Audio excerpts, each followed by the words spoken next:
Hello mga ka-agri, good day.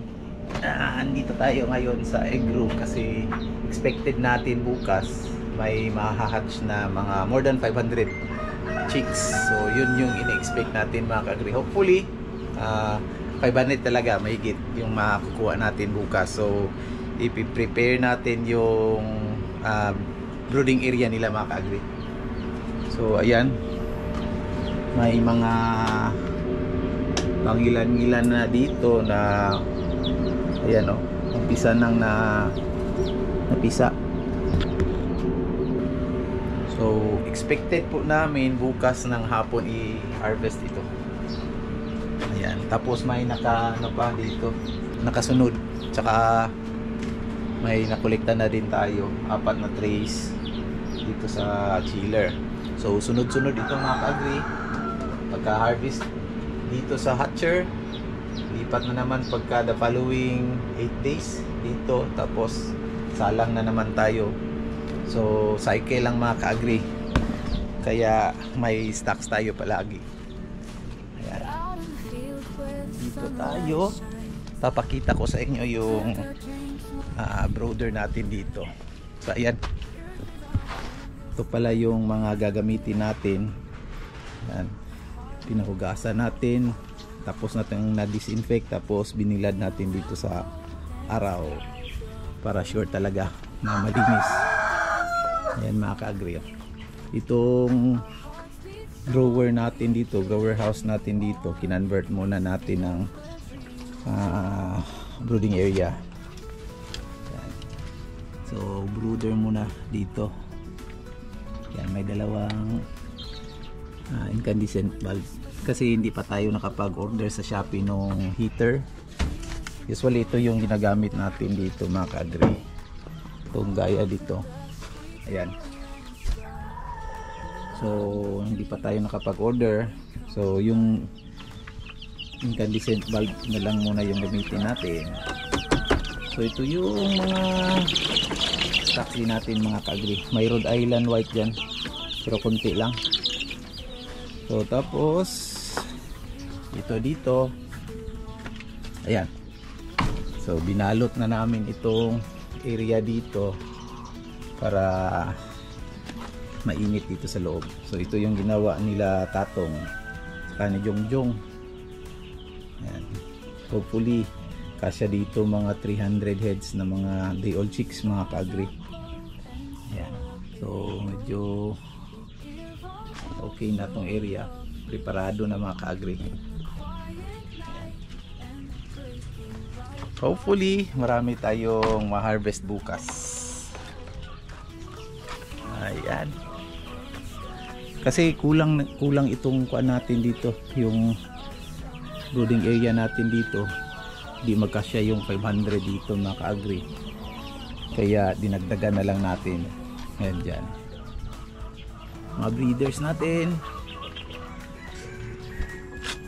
as usual yung trabaho nila, nangingitlog palagi, dapat kondisyon palagi sila mga ka-agri para mataas yung production nila, saka hindi tayo malulugi. Ayan. So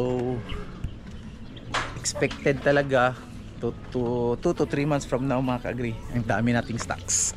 Kasi ngayon parang nakapagpahinga yung mga kulungan natin, kasi nung last month December, grabe sunod-sunod talaga yung bumibili, ubusan talaga ng stocks. Kaya ito na lang yung mga naiwan natin ng mga sisiw, saka yung kanina, saka ito mga month old, pero konti lang din ito mga ka-agri. After dyan mga ka-agri, itong mga assorted natin dito na halo-halo na to yung edad nila dito mga ka-agri. So, may pumunta pa na RTL dito sa loob. So may dinagdag nga pala kami na net dito para makatulong naman dito mga ka-agri, kasi medyo grabe yung init dito banda pagka mga alas 2 ng hapon. So ngayon parang hindi direkta yung init. Yung kaya siguro yung nagkusog yung kay dili na kayo siya init diri yung ba. Pila ka itlog imong nakuha diri? Nakailista? Check na pa dito nga. Tapos pag ganitong oras, mga alauna, pinapalitan ni Jongjong ng tubig. Lahat sila. Kahit may laman, yan, tinatapon na lang yung mga tubig para kahit hindi pa naubos, tinatapon na lang namin mga ka-agri para bago, fresh na naman yung tubig nila lahat dito. Yun talaga yung dapat gagawin natin mga ka-agri, kahit may laman pa yung tubigan nila. Pagka gantong oras, palitan talaga ng bago. Tapos sa mga breeders, ayan, so sukat na ni Jongjong. Pag gantong oras, ubos lahat yung tubig ng mga breeders, except dito sa mga mga chicks. Ayan.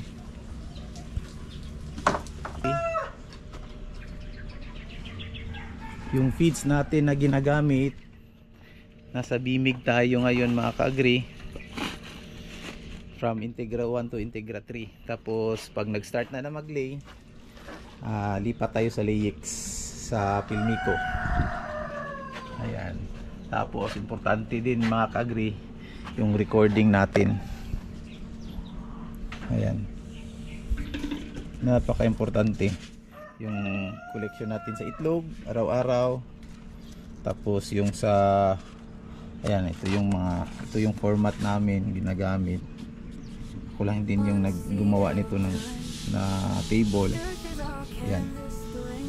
So dito natin nilalagay kung ilan yung na-harvest natin, tapos ano yung mga bakuna na nabigay natin, date.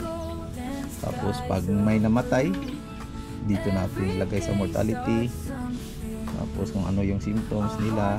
Tapos kung may bumili sa isang batch, dito namin nilalagay mga ka-agri.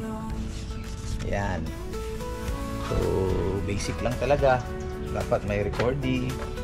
Tapos may timbangan tayo dito, may trays, tsaka syempre vitamins, mga tambal, ayan, purga, mga vitamins natin sa mga maize, ayan, purga, itong Raptor tsaka Wormal, egg 1,000 para sa mga breeders natin. Ito Vitamin Pro, ubos na yung Vitamin Pro natin, tsaka yung Primoxil.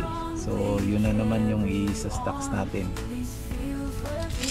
So importante talaga mga ka-agri, may stocks tayo ng mga vitamins. Battlecock product yung ginagamit natin kasi subok na talaga na matibay, tsaka dekalidad.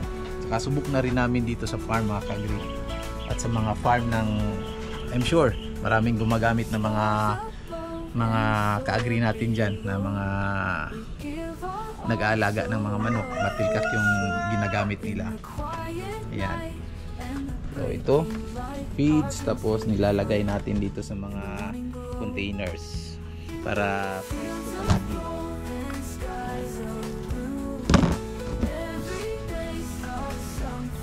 So usually dito kami tumatambay. Yung mga bisita natin dito natin pinaantay lang mga ka-agri. So hindi talaga kami basta-basta nagpapasok dyan, para iwas talaga sa sakit mga ka-agri. Ayan.